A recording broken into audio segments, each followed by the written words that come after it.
The following is brought to you by the Starfleet Podcast Network, SPN, The Spin. I loved the first couple seasons of The Flash. Like, they were freaking great. I mean, the Man in Yellow and I mean, that was just a great mystery of like what's going on with Harrison Wells. I mean, it was just who would have ever thought a guy dressed in bright yellow running around would just be like, oh man, and the creepy voice, dude. How he was always vibrating his face so you couldn't really get a good look at him. Every time I would walk through like the curtains here at work, I would hold my hand out and be like.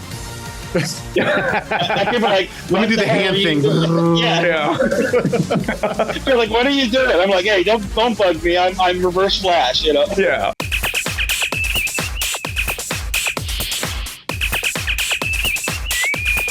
On a red alert.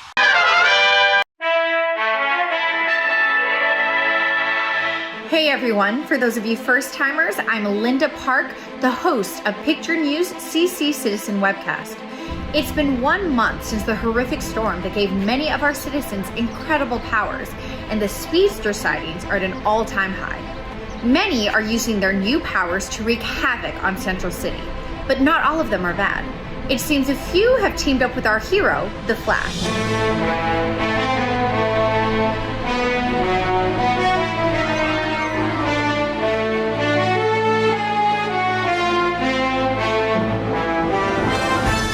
All right. You ready? Question is, are you ready to lose your title as fastest man alive? This isn't about who's fastest. It's about seeing how you run in a real environment. Yeah. Okay, teacher's pet. Mina has a point. Speed isn't always the answer. You're gonna have to learn to use your instincts and think on the fly. Instincts. Got it. On your mark. Get set. Go!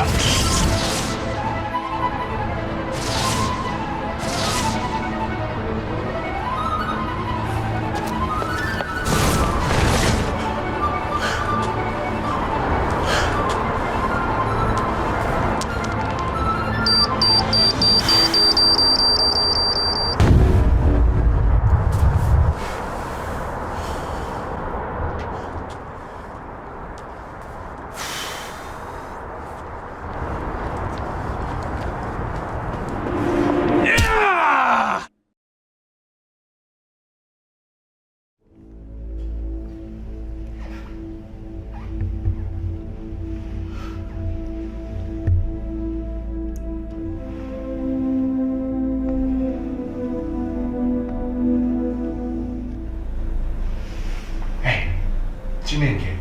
Avery? Do you know why we're here? I don't know. He must have seen me use my powers and knocked me out when I wasn't looking. Hours. I got super speed during the storm. I tried to run away, but it wasn't working. Yeah, it's the cuffs. They dampen our powers. You a speedster too? Yeah. I work with the Flash, okay?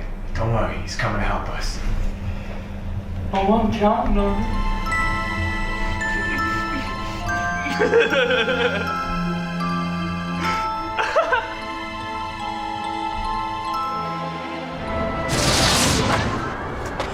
This is where I last saw him. Something's gone wrong. A rubber chicken? Howdy, Flash! Trickster here. Me and your friend are just getting to know each other.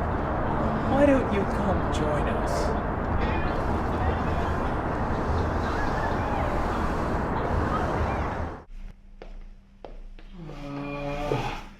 You know, for a guy who can run really, really, really fast, he sure does take a while.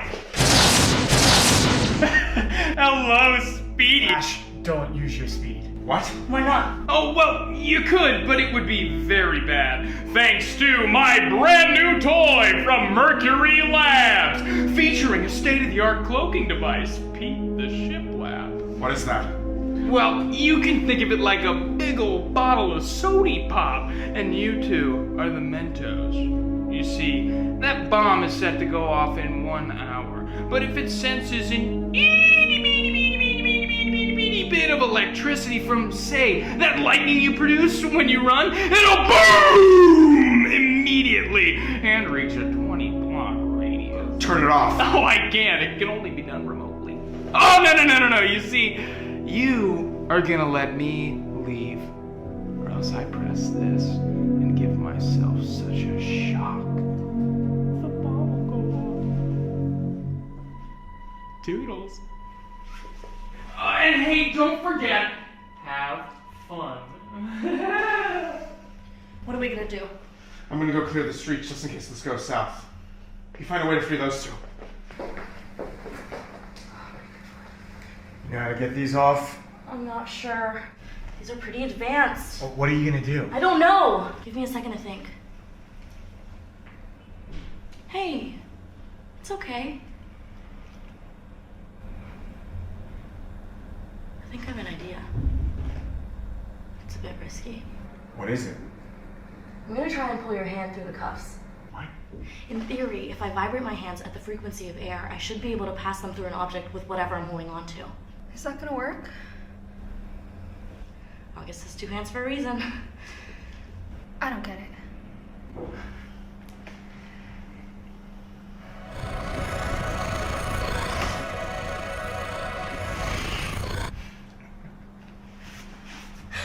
Now go help the Flash. Yeah. You ready?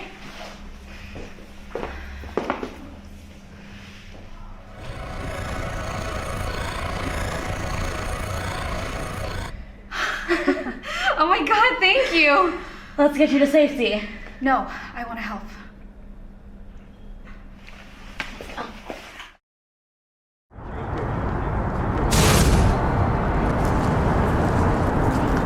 Well, talk to Patty. CCPD was able to disable the bomb. Good work, team. We couldn't have done it without Avery. No, Avery, if you're interested, the three of us can teach you how to use your powers. I would love that. What are we gonna do about Trickster?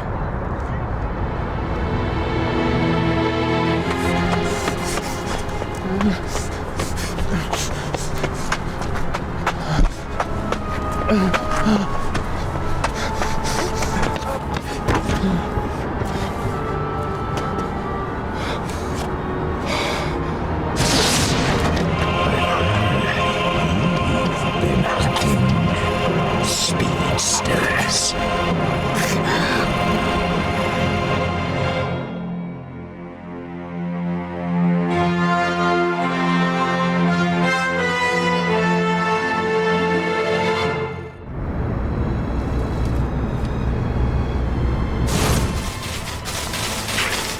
It's good to see you again, Dick.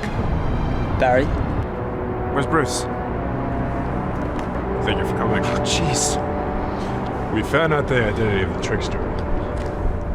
His name is Axel Walker. That was fast. We have experience with clowns. There's something else. We have news regarding Killer Frost. Tell him, Dick. Bruce and I came across a convenience store that was completely frozen. We ransomed it. You think Caitlin could be in Gotham? It is possible. We're going to keep our eyes open. Thank you, Bruce.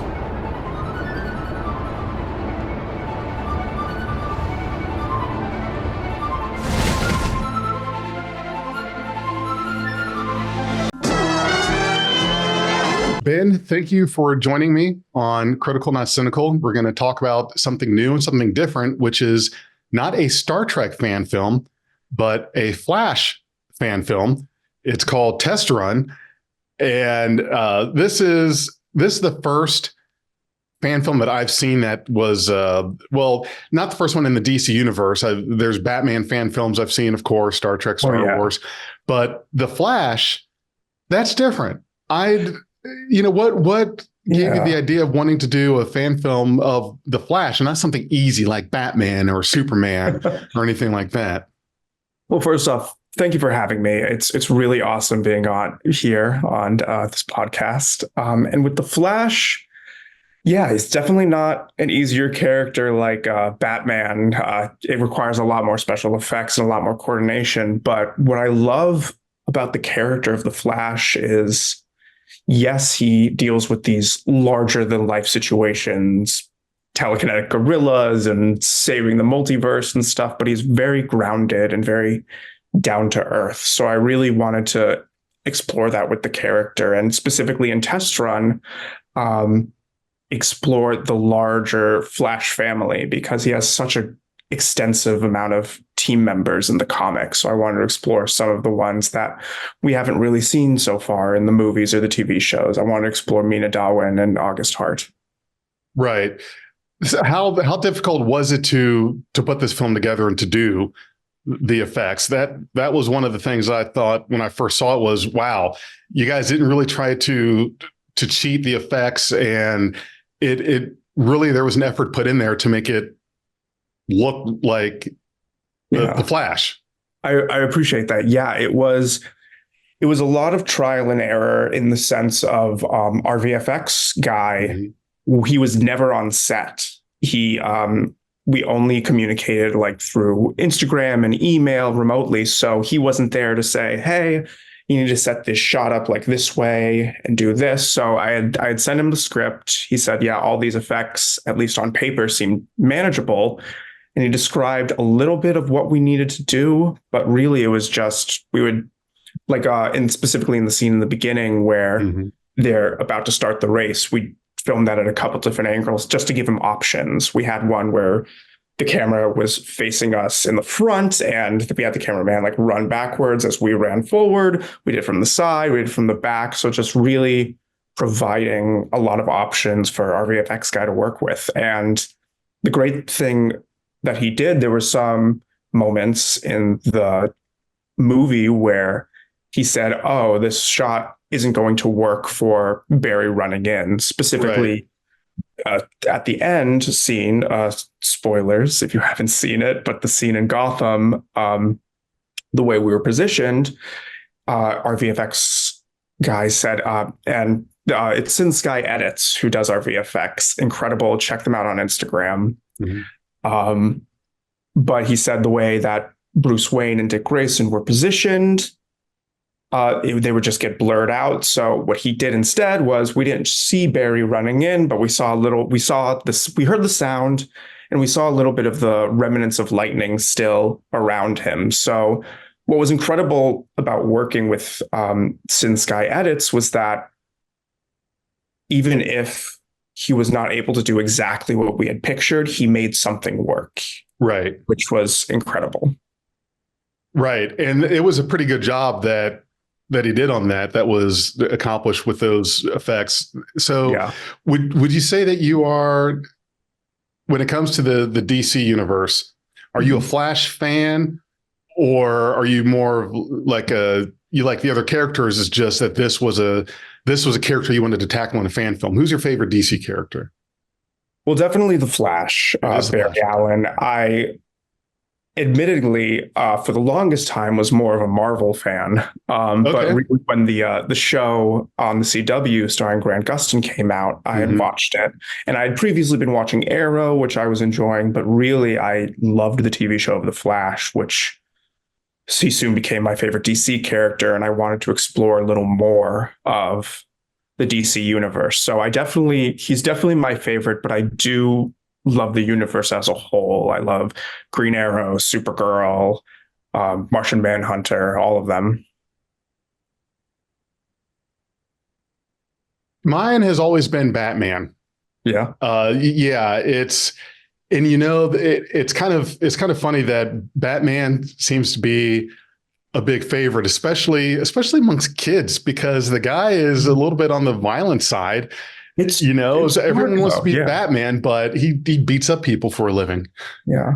I think it's probably because there's so much Batman out, like just media. There are TV shows, movies, cartoons, like him and Superman. There are countless of them. So it's probably the exposure. But yeah, Batman gets a little violent sometimes. Yeah, he does. He'll drop someone from like a 2-story building, run down, hit him with a Batmobile, and then he's like, now talk.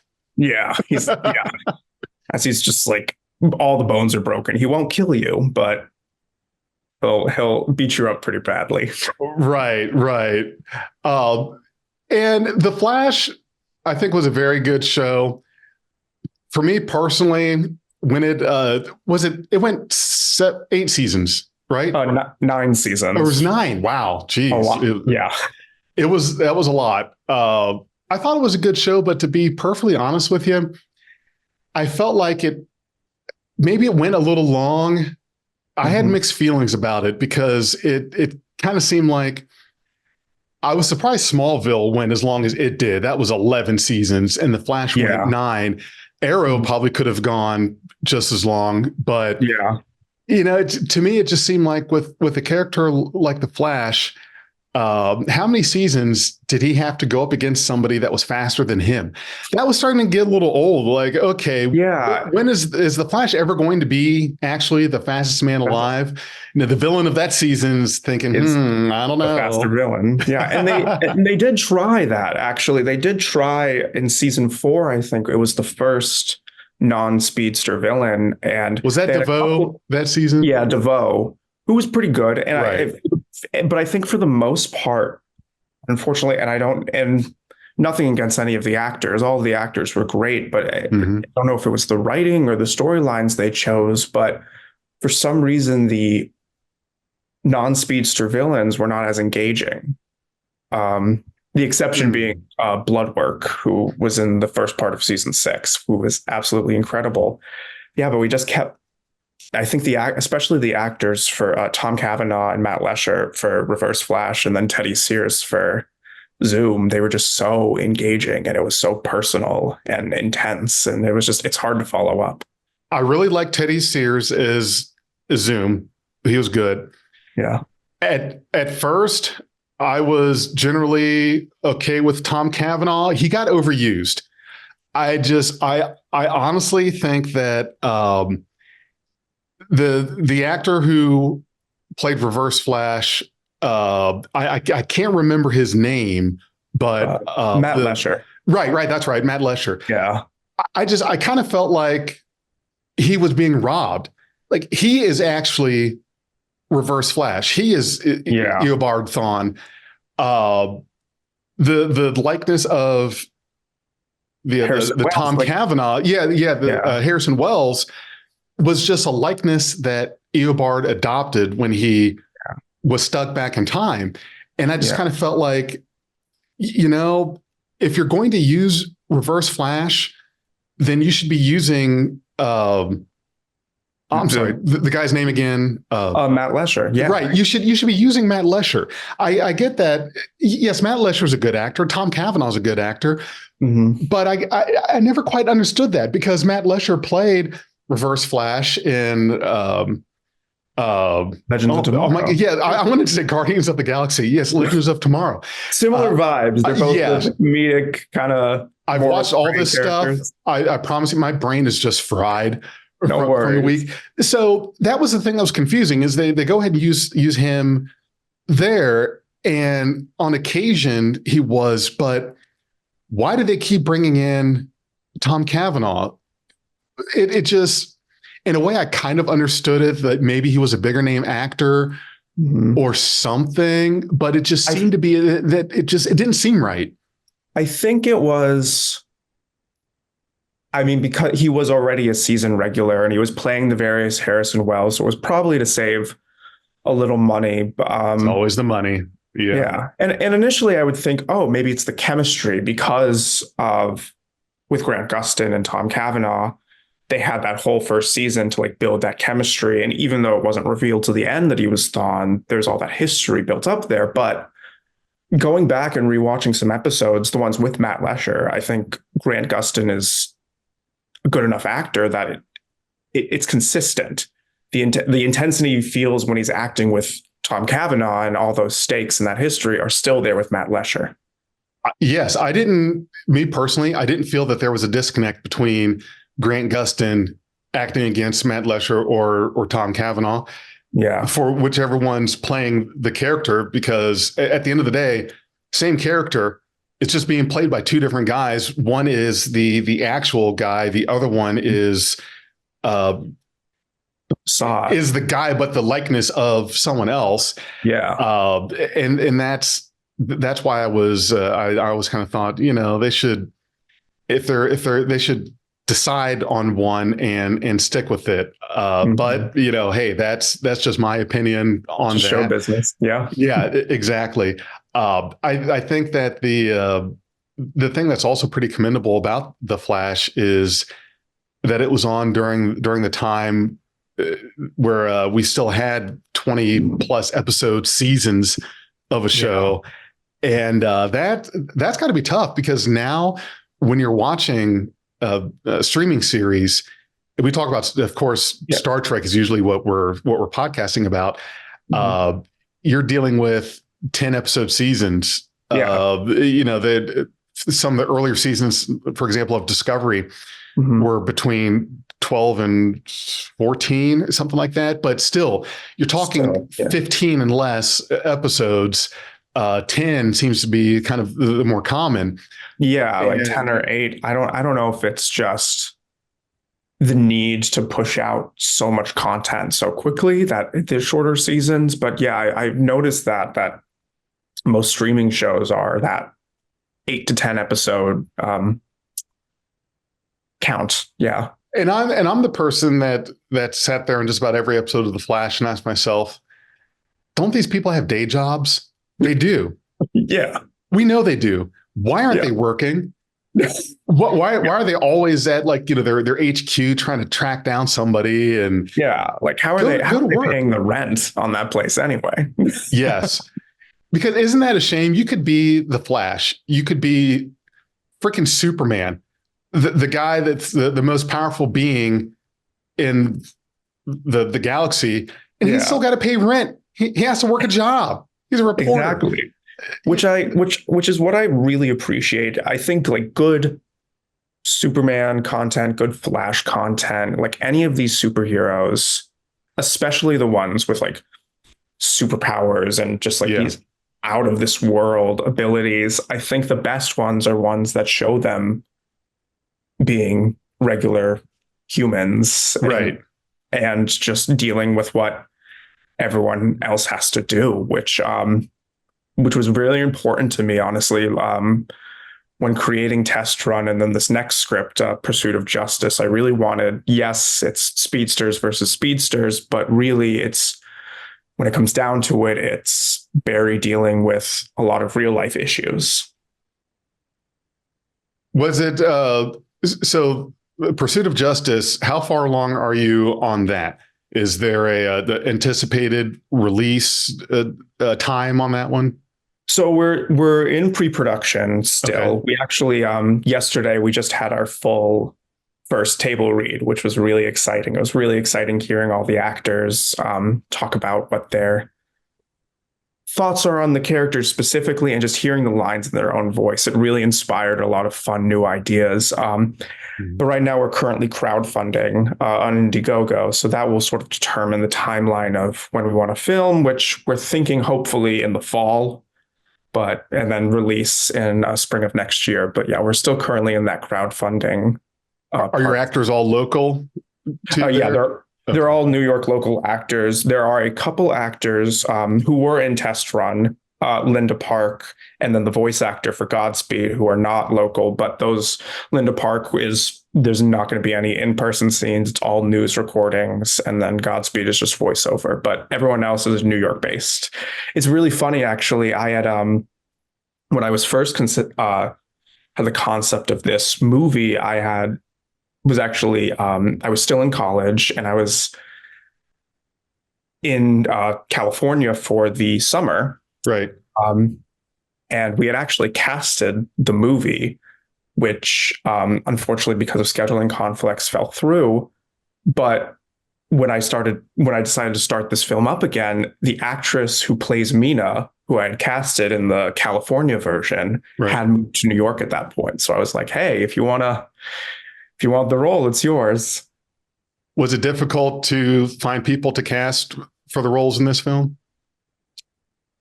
It was difficult because there was so much great talent. I used Backstage, and so this wasn't just round up a few buddies and go shoot a thing. You actually went the route of a site to find official talent. Yeah. Okay. Yeah, I found the talent. I went to school actually for acting at Syracuse. So I could have done the route of asking a couple buddies, hey, you want to act in this? But no, I decided I wanted to go the route of posting on Backstage, getting all of these submissions and going through them and having some callbacks and everything. And there was just so much great talent, and even more in Pursuit of Justice, because there are new characters in this, and it's such an incredible cast, and they're all so talented. Wow. So it sounds like it's hard to pick between different actors for the role. It's almost like you want to try to use everybody because they take out the time to do that. But that's a part of the filmmaking you're going to have to get used to, is turning people down. Like, it's great. You did a good job. However, you come up with some corporate speak like, but we decided to go in a different direction or some bullshit like that. We've all heard that one. And there were some instances where someone had an audition for a role and they weren't right for that role, but they could have been right for another one. So I either ask them to read for it or I offer it to them. There's a actor who, in Pursuit of Justice, who I won't say who they're playing because it is a spoiler, but had auditioned for test run for the Trickster. It wasn't the right fit, but I really, really liked his work. So I reached out to him when it was time to cast Pursuit of Justice. I was like, hey, do you want to play this role? And he said yes, and he was very excited. That brings me, you raise an interesting point. So in the Flash on the show, the Trickster was Earth 3. There was not one on any other Earth, especially not Earth 1. So your fan film, is it are we on Earth 1? Is it kind of just your own thing? Are you trying to tie into the Arrowverse version of Earths and events? Or I guess, would this be post-crisis where all the universes collapsed? There was one Earth Prime, and then suddenly there was a multiverse again. I guess I would say it's post-crisis multiverse. Okay. It's not connected to the Arrowverse. I think it's the costumes are the same from a lot of the Arrowverse shows because just that's what's out there. That was the easiest to get instead of hiring someone to design and create a new costume. Of course, right. You got to get what's available. Yeah, but it is not Arrowverse canon.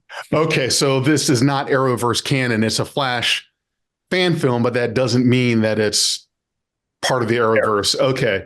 Yeah, it's its own entity. It's its own world. That's a good distinction to make, because you're right. The uniforms are the first thing that can throw you off. And I didn't think of that as you kind of have to go with what you can get, which is something that we talk about a lot in Star Trek fan films. Your film, where it takes place and when and what timeline or whatever, is determined by what can you fit in, what can you buy, what's available to get. Exactly. B-Man, thanks for joining us. Good to see you. I'm so sorry. I'm like the other guy from work called in, and I've been headless chicken mentality, man. And by the time I looked at the time, I was like, caramba, I gotta go. So no worries. I'm taking my break so I can chime in with you guys and talk turkey on the Flash fan film. So we've been bouncing around talking about Test Run, talking a little bit about the upcoming Flash film, Pursuit of Justice. We also got into some of the Flash show on the Arrowverse, talking about that some as well. So just been kind of bouncing around on that. And so yeah, if you've got a question you've got a burning desire on, let's hear it. Well, you may have touched upon this, so forgive me if I'm repeating a question you've already asked. What was the inspiration? Like there's a lot of fan films out there, whether it's like horror or Batman, but there's not a lot of Flash specific. What was your personal inspiration for making this film in particular, and continuing going on to make the one? Because when you approached me, it was about the fundraiser, wasn't it? For the next one. What was it about sticking with this? Because a lot of people are like one and done, and then they move on to something else. But this was. That's what kind of piqued my interest on being a continuing thing going on. What was it that piqued your interest on continuing this going on? Yeah, definitely.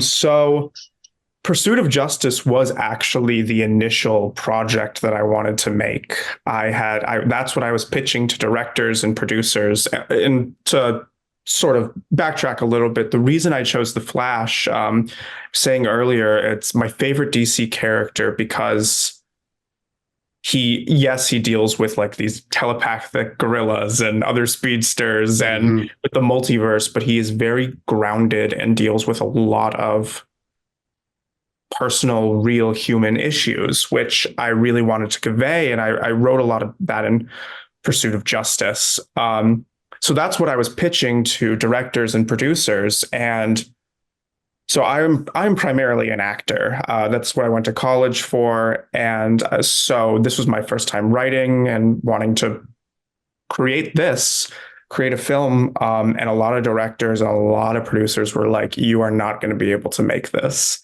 They were like, it's too ambitious. You're going to need too much money and you have no prior experience, prior content. So that's sort of how Test Run was born.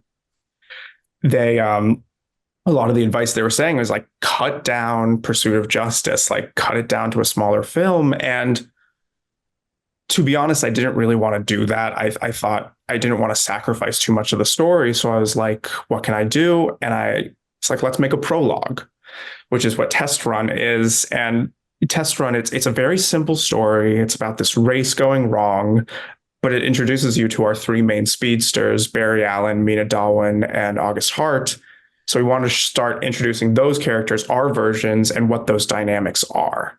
And then, of course, we do tease the villain of Pursuit of Justice, Godspeed, at the end of Test Run. But yeah. Well, and that was when, like, seeing the fact that you were very hands-on in what you were doing, that I think takes, like a lot of people, they're like, hey, we're doing this. And you're like, well, who the hell is this? But like knowing that you were kind of the face of the project, it's like, oh, okay, I associate this with this content. Okay, cool. I'm able to jump on and that's why I was like, hey, come talk on the show. Like, I want to know more about this, cause it's easy, when someone's asking for, hey, donate $5 or $10 or $100 or however much, like it's easy to say, hey, I know who this dude is because again, face of the project. Exactly. Go ahead. Oh, I was just going to say, with Test Run, now we have a product, we have a project. It's like, hey, we've made this film. We can do this. We like doing this. We want to make another. Yeah. So Test Run really was a test run. It was a proof of concept. Exactly what you wanted to do. Yeah, that's where definitely where the name came from. Well, and that's something like it's frustrating as a younger, and I use that term loosely, a newer, I guess would be more appropriate, filmmaker, producer, whatnot, director, to say, hey, I've got this project. I want to do something for, experienced directors or producers. Say, well, you need to have experience. Okay, well, how do I get experience? Oh, well, you need to do more. Okay, well, how do I do more? You need to have experience. Yeah. It's a circular. It's kind of like getting your first car. Well, how do I get it? You need credit. Well, how do I get credit? You need a car. Well, how do I get a car? You need credit. Yeah, it's like, fuck, man. Will someone help me? And that's like that. That's the thing. It's like sometimes you just need someone to look at something and go, yeah, I'll take a shot at that. That's epic. And then someone to spread the word and be like, hey, this is cool. Like I love the first couple seasons of The Flash. Like they were freaking great. I mean, the Man in Yellow and I mean, that was just a great mystery of like, what's going on with Harrison Wells? I mean, it didn't get, for my money, it didn't get any better for those hour of television, Oh, yeah. It was so engaging and it's just so captivating. Yeah. Oh, yeah. It was, I mean, who would have ever thought a guy dressed in bright yellow running around would just be like, oh, man, and the creepy voice, dude. It was so cool. So menacing. Yeah. Yeah, he was. And how he was always vibrating his face so you couldn't really get a good look at him. Yeah. Not like you'd be able to recognize him in the mask anyway, but every time I would walk through like the curtains here at work, I would hold my hand out and be like, people are like, let me do the hand thing. Yeah. They're like, what are you doing? I'm like, hey, don't bug me. I'm Reverse Flash, Yeah. But no, that's really cool. So what can you tell us about the Pursuit of Justice? Like what little, without spoiling too much, what are you thinking about doing for that storyline, and then anything going forward? What can you tell us about going forward? Do you have ideas going? Yeah, totally. So Pursuit of Justice is a little more of an adaptation of a specific comic book storyline. Test Run was very just its own thing. This is an adaptation of the Lightning Strikes Twice storyline with Godspeed. Of course, we take our own liberties, we change some things, but it's really Team Flash versus Godspeed. They're trying to find out who Godspeed is, who the killer is. If you know who it is in the comics, it's not necessarily that person in our version, which might be a little polarizing, but we did want to take that risk and make it our own. And while they're dealing with this Godspeed, all these Godspeed murders, there are these echoes from Barry's past of his friendship and partnership with Caitlin Snow, Killer Frost. We sort of set up, we hint at it, and as the film goes on, we discover a little more about what happened. Basically, they were on the team together, they were fighting crime, and then there was this betrayal, which caused Caitlin to leave, go on the run.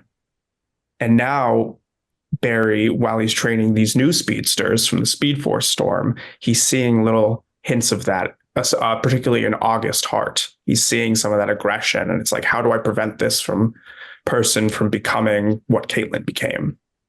That was the one thing go ahead. I was just going to say, is August Hart a totally new? I've never heard that name, and not that I've read every comic. I probably haven't read any Flash comic, but I've seen a lot of the, of course, animated shows. I'm in the ether. I know you've got Wally West, Barry Allen. August Hart is definitely some of the others. I've never heard that name. Yeah, he was introduced in I think the whole like comic Jay Garrick, that was arc was what I was like trying to. Oh yeah, the whole comic arc of like Rebirth in like 2016. So he's a fairly new character. Okay, so he's a newer character. Gotcha. Yeah. That's the one thing about the fan films. Like there was a Spider-Man one that and it was a fairly long one. It was like maybe 2 hours long, and it just got ripped apart by the fans, and I enjoyed it. I mean, I sat here at work and I was pretty engaged with the film. And I used to be like back in the day before my engagement with Star Trek fan films, like I used to be pretty rough on these films, and I was like, it's a piece of shit, but having worked on fan films, like I have an appreciation for looking at someone's work and going, I see what they were trying to do, and that it may not be my cup of tea, but I appreciate what they were doing. Yeah. And I think that's something that you see liberties that they take. Like exactly. You were talking about, our Godspeed may not be the one from the comics, or we may take the liberties, and I think that's something that please don't, castrate me, fanboys here. But I think that's something where unless you're working on a film and you start understanding, well, this is how it is in the comics, but this works better for the story. Let me tweak this. I don't think you fully understand that sometimes this works better for the story that I'm trying to tell, and you have to go this direction. And when you're writing a script, sometimes you may say, hey, A leads to B, leads to C, leads to D. But when you're writing the script, the characters will they'll take the story sometimes someplace else organically that you never intended to go. And you're like, fuck, man, this story actually delves over here and it's a little better. And sometimes it has to be a little different than how it was in the comics. And unless you've been through it, you don't understand. Sometimes those changes, it's not that you're trying to be different. It's just, hey, it organically had to flow that way, Exactly. Yeah, and particularly with Godspeed, I think, and not trying to toot my own horn in this way at all, but I think we do a pretty good job of potentially, besides the identity of Godspeed, being very accurate to what the character is and who it is and what drives them. So it's exactly what you said. It's balancing that. Like, yes, of course, you want to pay homage to what your work is inspired from, but of course, like the stories could just turn in a completely different direction. Even after we had our first read through, our first table read last night, and afterwards, I sat down with the director and one of the co-writers, and we just talked for an hour about different ways the story could change. And we came up with some really fun ideas just based on how the read through read and some of the thoughts the actors had while reading the script. So yeah, and then going back to your kind of previous question about the future of this, I actually do have 4 additional scripts written for a continuation of this story. Will those scripts ever be made? Maybe not. We'll see how Pursuit of Justice goes with the crowdfunding and the response to that. But yeah, I really love this character and just really wanted to continue that story of our Barry Allen and our Team Flash. Well, your passion really shows through on just how you talk about the project, and it, like a lot of the ones out there that, you know, they're working on a comic project because they know it's an easy money grab. You know, it doesn't come across like, you can really tell your love for the passion, the love for your project, and most importantly, like love for the character. You know, it really comes through. You know, and that's something that it doesn't. It's not always there. You know, for people. So I really do look forward. I hope you get to do more than just the next one that comes out, you know, because I think that a variety of fan films, like I said, I watched the Spider-Man one, and even though I loved it, you know, I really went to bat for it with a lot of people where I'm like, hey, it may not be everyone's cup of tea, but be happy that it exists, you know, because even the crappy ones that are out there where you can tell they just tilted the camera sideways and walked up a floor, you know. It's like, man, hell, I'll do that one. Like, I mean, you know, a fat guy in spandex walking up a wall, you know. Like, you know, it's like, have fun doing what you're doing. But my thing has always been like, be infectious with what you're doing. And if you're having a good time, others will follow, you know. And that's, you know, that's always a sign of a good production, is when you're having fun, you know. And it seems like you guys are having a good time, and you talking about finding inspiration with not only through the table read, but with your actors and getting that inspiration. That's also a sign of a good production, where you're flexible in what you're doing. You're not stuck in stone on, we've got to do this, and no flexibility. Like that's never going to work. I personally don't work like that. If there's something that I'm like, no, I really think it should be this way, I'm not afraid to voice that, but I'm always willing to listen. And there are always ideas that are probably going to be better than mine. There was a moment in test run in the Trickster's Lair when Barry and Mina show up, where there was we were doing a couple of takes with this like sequence of lines.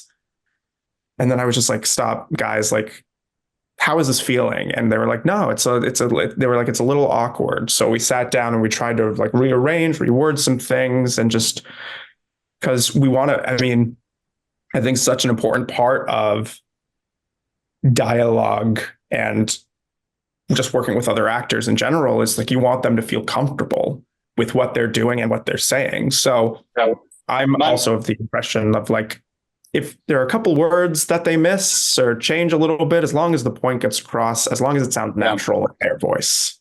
My mentality has always been like, when I go on set to film, or when we're filming like away mission stuff or whatever, like, or if they're on a comm box mentality, like I'm not there to direct them. Like my mentality has always been, look, stick to the intent of the line, but keep it that way. Like as long as, you know, like if I'm in the captain's chair and you're at Sulu Station and I'm like, report, and your line is, the warp core is going critical, and my next line is, okay, abandon ship. Like, get me to my line. Like, I don't care if you say warp core is going critical or warp core is about to breach. Like, whatever, I don't care. Like, get me to my line. It's like a dance. But if I say report and you're like, the transporters don't work, like, fucking cut. What is that? Like, that don't help me. Like, as long as keep the intent of the line, you know, not necessarily the letter of the line. Like, you know, it's a dance, you know, and it's sometimes some of the best reactions you'll get is when you're kind of going off the cuff a little bit, but you're being in that moment. Sometimes it's a pause that you take because you're in that moment and you're in character, and it's not you speaking, it's you, the character. And it's like, fuck, sometimes that's just genius, and it's stuff like that where that's where real movie magic is made. And it's man, I got goosebumps underneath my hoodie right now just thinking of that. Like, that's where real beauty is made. That's the art. I love it. I like that mentality. Just get me to my next line. Exactly. Get from point A. We gotta get from A to C eventually, whatever B is, as long as it gets there. That's it. That's it. Yeah. But what were you were saying about some of the best moments are from those moments of like exploration and play and maybe changing things. There's a line, the Trickster's Lair in Test Run, the set, the reason we picked that is because of that massive circular thing that was in the room that was just already there. We didn't put that in. It was just there. And I'm like, oh, perfect. That can be the Trickster's massive bomb. And of course it like blends in with the wall. So we were like, okay, it might look a little weird, but we work with what we got. And the Trickster's has a line in the film. It's like check out the machine, peep the shiplap. And it was just so funny. And when we had a lot of screenings at some of the festivals that we got into, that was one of the lines that got the most laughs. And it's nice. So you got in some festivals. Oh yeah, it's definitely tough because of it's a fan film, and a lot of festivals have the rules of saying you must own the work that you are presenting, which is like, well, I don't. Right. But thankfully, there are some festivals that do accept that. A good amount of them were online, but there were some in-person ones. One particular, the Triborough Film Festival in Queens, New York, which was really fun to go to. Well, that's got to be really nice to get into a festival and to see how people react to your film. And it must be pretty intimidating, I would think, too, because you're hoping, oh my God, I hope people like this and that we don't get eye rolls and boos and a bunch of, huffing and heavy breathing and looking at clocks and watches. Exactly. Like I was very tense. My experience has been with it's kind of a double-edged sword. On one hand, you get people who they're like, oh, Flash fan film? I'll watch your film because they know the character and they're like, oh, cool. It's something I know, I recognize. I'll watch it. Mm-hmm. But then on the other side, you get people who they're like, oh, wait, it's a Flash fan film, or in my case, it's a Star Trek fan film. I can't take this seriously because it's a Star Trek fan film. So it's not a real film. And they don't really understand the fact that, no, you still had to direct it. You still had to write it. You still had to produce it. You still had to get costumes. You still had to scout location. You still had to like all the things that you do in a regular film, regardless of the subject material. And those are the things that like, it's a double-edged sword, because on one side you look at it and you're like, oh, this is recognition. On the other side, you're like, oh, it's a lack of recognition. Is it the same? Is it the same thing for you that I've kind of seen on my end of the spectrum, or is it a little different for you? Totally. I think people hear fan film and they sort of are like, they run. They run and they're picturing something and filmed on like an iPhone in a backyard somewhere, which like it's funny you say that. But nothing also, I mean, beside the point, nothing against that too, because if the passion's there, it's like who cares? And like with the Flash fan film, I realize I'm not making anything super profound and groundbreaking, but it's a story I want to tell with characters that I love. And I'm sure it's the same with like the Star Trek films, like they're not going to inspire the world or anything, but it's like you love the world and you love the character, so you want to make it. Like, yeah, I think that's what fan films are about. It's no different than like reading a blog online and going, man, this touched me. Like, you can still read something so simple and yet, like you said, profound. It's still just as important. Like, because I've read books where I'm like, I don't give a shit, but I've read little memes online where I'm like, oh, and I start crying like a bitch because I'm like, oh, that touched me. And it's just 3:00 in the morning, you're laying in bed and you're reading online shit, and you're like, oh my god, I need to go have a glass of chocolate milk and just sit at the table and think, like exactly. Those things, you never know it's going to touch you emotionally, and that's, I love those type of things, so totally.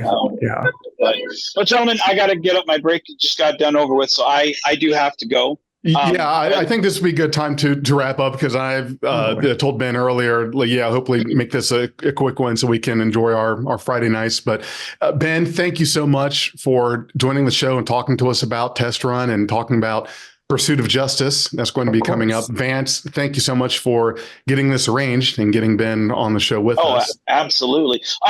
Question, Ben, real quick before we do go, do you have the GoFundMe up for this up, right?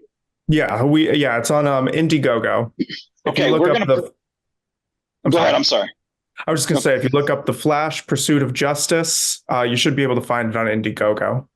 Okay, we're gonna put that in the description. So anyone watching at home, we're gonna put the Indiegogo in the description. If anybody watching can just click on that. If you can send $5-10, hey, awesome. If you can't, share the link. You'd be surprised what sharing a link will do, because I understand money's a hard thing. But sharing, it doesn't take anything to share a link. So if you can't donate, just share. And if you can, awesome. When are you guys looking to shoot this thing? Is it just whenever, or do you have a set date in mind?